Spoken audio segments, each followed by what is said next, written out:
국민의힘 주호영 원내대표가 국회에서 교섭단체 대표 연설을 했습니다.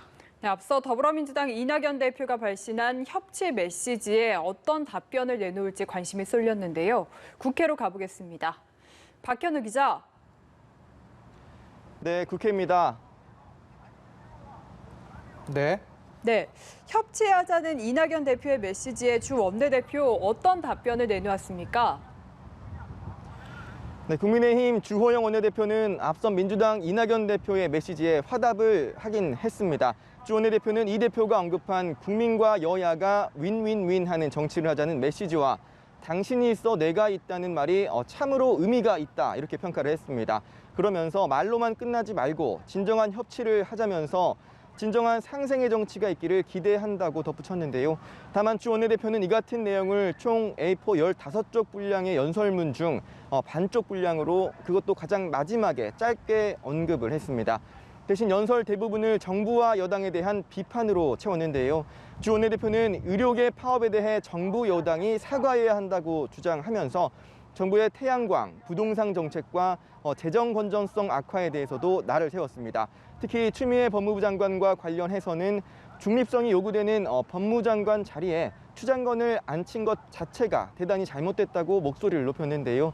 그러면서 추 장관 아들 관련 의혹 등이 제기되는 과정에서 보인 추 장관의 행태가 기가 막히다 이렇게 덧붙였습니다.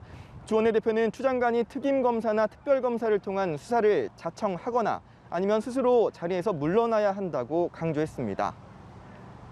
주호영 원내대표 교섭단체 대표 연설에서도 지금 말씀하신 것처럼 추미애 장관 관련한 아들 의혹을 주로 언급을 많이 했는데 특히 야권 공세 오전부터 거세게 일어나고 있죠. 어떻습니까? 네, 추미애 장관 아들 군복무 시절과 관련해 야권이 제기하는 의혹은 크게 세 가지 정도로 정리할 수 있을 것 같습니다. 첫째는 우선 추 장관 아들 서모 씨의 휴가와 관련된 내용입니다. 특히 국민의힘은 첫 열흘 병가 이후 연달아 쓴 두 번째 청원 휴가 관련 의혹을 집중적으로 제기하고 있는데요.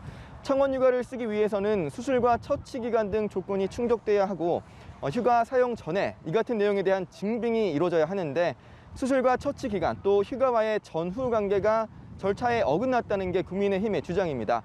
두 번째와 세 번째는 국방부 등 외부 개입과 외압 의혹 등으로 볼 수 있겠는데요. 서 씨의 휴가 승인 과정에서 육군본부 측 관계자가 개입을 했고 또 휴가와 관련해 윗선에서 자신들이 알아서 할 테니까 해당 부대의 인사 행정은 넘어가라는 등의 절차 무시와 외부 개입이 있었다는 겁니다. 국민의힘은 또 서 씨를 용산 부대에 배치해달라는 청탁과 통역병으로 선발해달라는 추 장관 측의 청탁이 있었다고 주장하는 상황입니다. 서 씨 측은 자대 배치 청탁과 관련해서는 카투사 선발뒤에 있었던 교육 퇴소식 수료식에서 다른 훈련병들의 가족과 함께 참석한 것 외에 부대 관계자 등과 따로 만난 일은 없으며 자대 배치는 컴퓨터 난수 추첨으로 이루어지기 때문에 외부 개입이 원천적으로 불가능하다 이렇게 반박했습니다. 또 카투사는 육군 규정이 아닌 주한 미 육군 규정이 우선 적용되기 때문에 병가와 휴가 과정에 아무런 문제가 없다고 해명을 했는데요. 이에 대해 국민의힘은 카투사에게 별도로 적용되는 휴가 규정은 없으며 육군과 동일한 규정을 적용한다는 국방부 측 확인 내용을 바탕으로 서 씨 측이 거짓으로 덮으려고 궤변을 늘어놓는 것이라고 재반박했습니다. 지금까지 국회에서 연합뉴스TV 박현우입니다.